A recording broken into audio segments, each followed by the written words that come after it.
Welcome back to Alpine Garage Sports, folks. We are in the garage today, as we always are, and I'm your host, Chris, for this show, and we are talking CU Bus football, as we always do.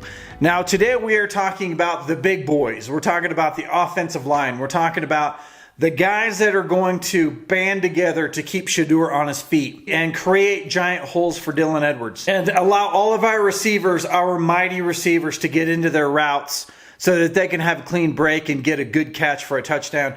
This all starts at the offensive line. In the comments in this channel and in the comments on many other channels and online, there is a lot of belief that maybe Colorado doesn't have the O-line that it needs to be able to pull off the kind of season that it states we're going to have this year. If you have that belief, I believe you're wrong.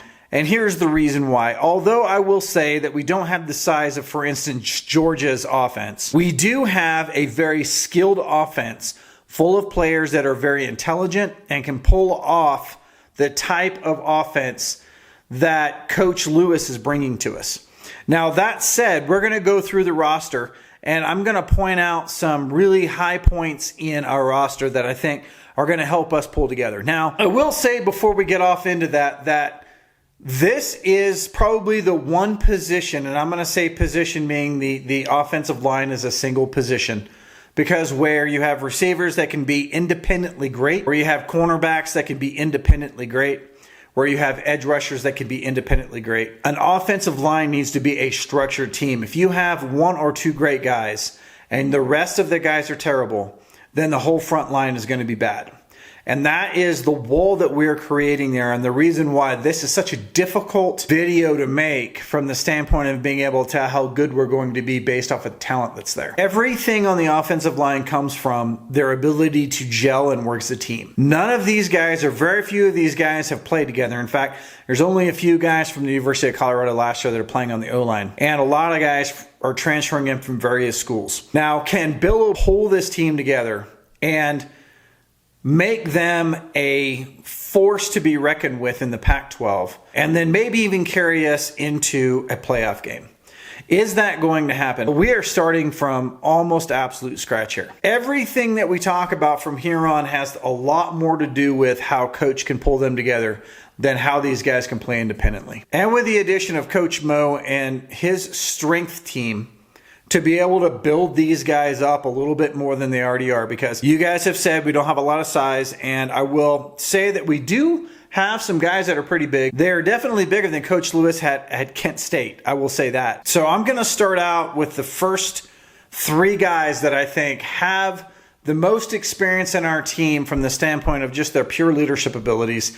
And this is not a knock on any of the other players. This is just kind of what I see as kind of where we put our offense together. And one of them is going to really surprise you, and you may not have heard of him. So the first one you have heard of, which is Savion Washington. At 6'8", 320 pounds, and some places that have him listed at 340 pounds.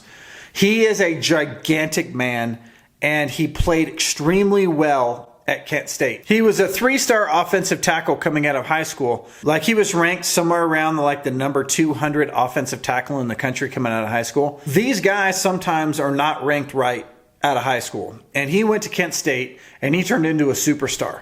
And now coming to Colorado makes all kinds of waves. So coming out of high school, maybe not so much. Coming into Colorado, giant waves. This is what training and coaching can do.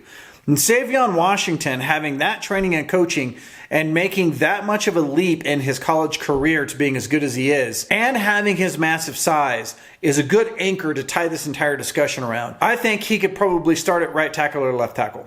So let's say Savion Washington right there in our starting lineup. The next one, which almost every single one of you know, is Tyler Brown.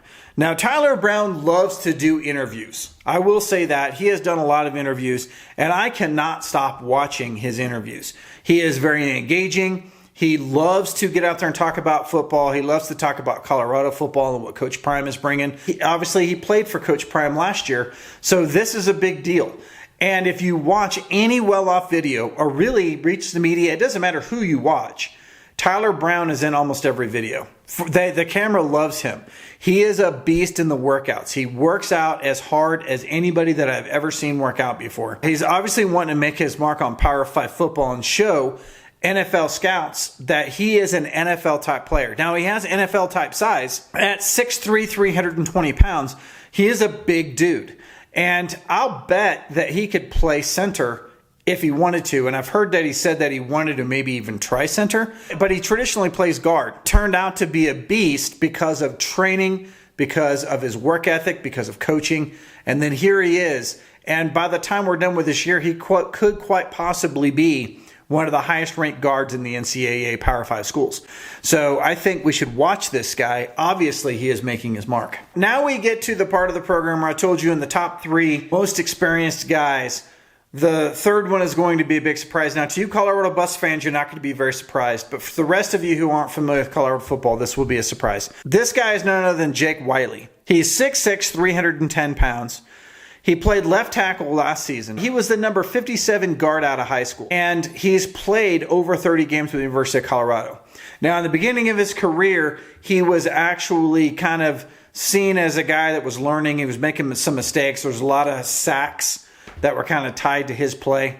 But in this last year, he played all 12 games this last year. He actually did very well. With the increase in coaching that we have coming out of our team right now, and with the strength coaches and those guys, I honestly think that Wiley could become one of our top offensive linemen. Probably not getting a ton of press, so I just wanted to throw that out there. Keep your eye on Jake Wiley. And then we get into probably one of the most exciting players on the team, on the offensive line, to me anyway.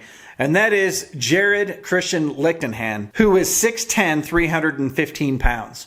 So at 6'10", he would make a great starting left tackle for us, which he did play some left tackle last year as well. Now, being as big as he is, gigantic wingspan, he has a lot of leverage with the strength and conditioning coaching that's going on right now in Colorado football. I believe we might be able to get him up to 325, 330 by the time we play. I'll bet you he could be a crusher in the NFL. I'm going to put him as a starter because I don't know how you can get over that 6'10" frame when we're going against some really big schools like USC, Washington, and Oregon in our conference this year. We need that size. And now we get to another Colorado player that played last year that I believe will start for center this year. Again, based off what happens in spring practice, is Van Wells, 6'2", 290 pounds. Again, strength coach could get him close to 300 pounds by the time we start, but really a center doesn't have to be ginormous. You don't see a lot of centers at 6'5", 330 pounds. You know, they need to be agile. They need to be able to be super, super smart, be able to direct the offense.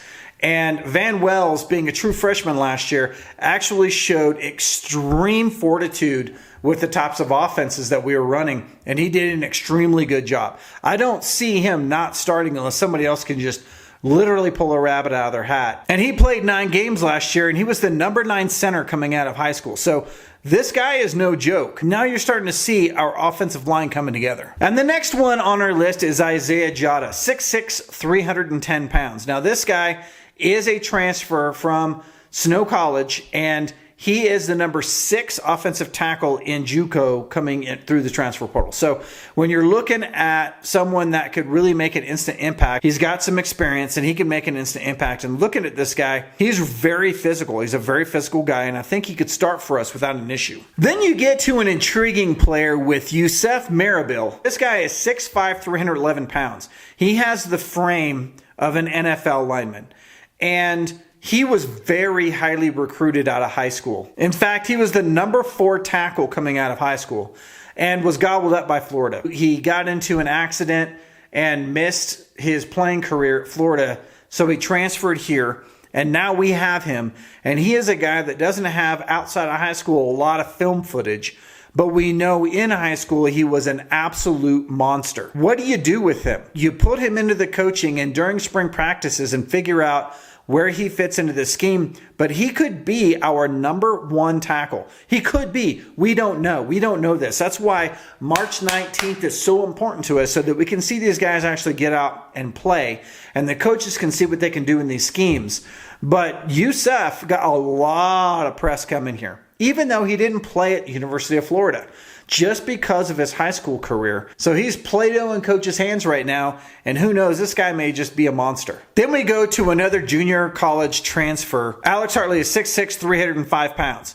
So if you haven't been keeping score now, I've mentioned that we have a lot of players over 6'4", and we have a lot of players over 300 pounds. These guys are probably going to drop a little bit of weight during strength training, but they'll put it on in the summer, and then next year they'll be back to their original weight, but they'll be stronger, or some of these guys may actually pull some weight. But at 6'6", 305 pounds, 3-star, coming out of junior college, has experience, and he could make an instant impact. Another guy out of Colorado, Jackson Anderson, 6'4", 295 pounds. So by looks of the other guys, maybe a little tiny bit undersized, but really not. Out of high school, he was a 3-star, rated the number 66 guard in the country. That's no slouch right there, man.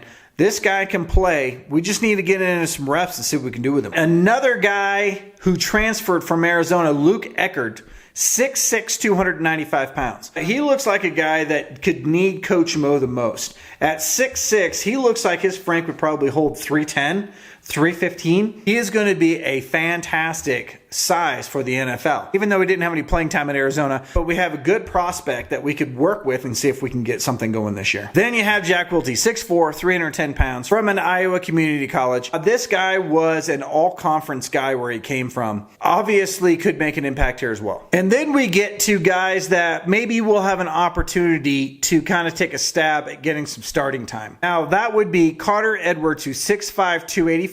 We also have Travis Gray, who's 6'6", 300, and he's a Colorado kid. 3-star coming out of high school. And this guy's dad, Lamar Gray, actually played for University of Colorado during their heyday in the late 80s as a linebacker. So he has some legacy there. Then you also have Jack Severall. You have Camden Dempsey, Ben Reznik, and John Ramirez. These are all walk-ons right now with the University of Colorado. But listen to the size here. Okay, so this is our walk-on size, okay? Jack Severall, 6'7", 285. 6'7", 285. If this guy puts some weight on, he could be an absolute monster in the NFL, considering the fact that he gets some playing time and shows what he can do. Ben Reznik is 6'6", 290, and John Ramirez is 6'5", 290. So we have some size in our walk-ons. They just need to hit the weight room and let Coach Mo let loose on them and see what they can do and get them some playing time. So I just wanted to go through this and say I'm not going to put where people are going to start and stuff like that because we still have a lot of football to play. But I think I kind of pointed out who I think our starters are going to be. And with that respect, we still have spring practice to go through. And we still have about 6 months for these guys to really shape up. Put on some weight, put on some muscle, work on their footwork, work on their strength, work on their conditioning, and show the coaches that they want to be either a starter on this offense or able to go in on rotation and hold themselves. But for those doubters out there who didn't think that we had size on the offensive line, this should show you we have plenty of size. And with a coach like Coach Mo to be able to put some weight on these guys and get the strength going, I honestly think we could be competitive at that O-line. And with Bill O'Boyle in control of this offensive line, and getting them to where they can run very similar to the way that Kent State did, I think these guys are going to be hot. And I have all the confidence in the world in these coaches, and I think our offensive line are studs. I honestly think we put together. Now Coach has got to get him to gel, and if he does that, I think we're headed to a Pac-12 championship. That is a wrap from Alpine Garage Sports. That is my overview of the O-line as it comes to spring 2023. We will see what happens in spring ball and see if these guys can separate themselves. And maybe some of these guys that we don't think are going to maybe be starters, we get an opportunity and kick it in there and show us what they've got. If you like this, please subscribe. Make sure you comment down below. Our all-star commenters down below are the best in YouTube, and you can match them just by showing them what you got. We'll see you in the next video. And if you haven't heard, we coming.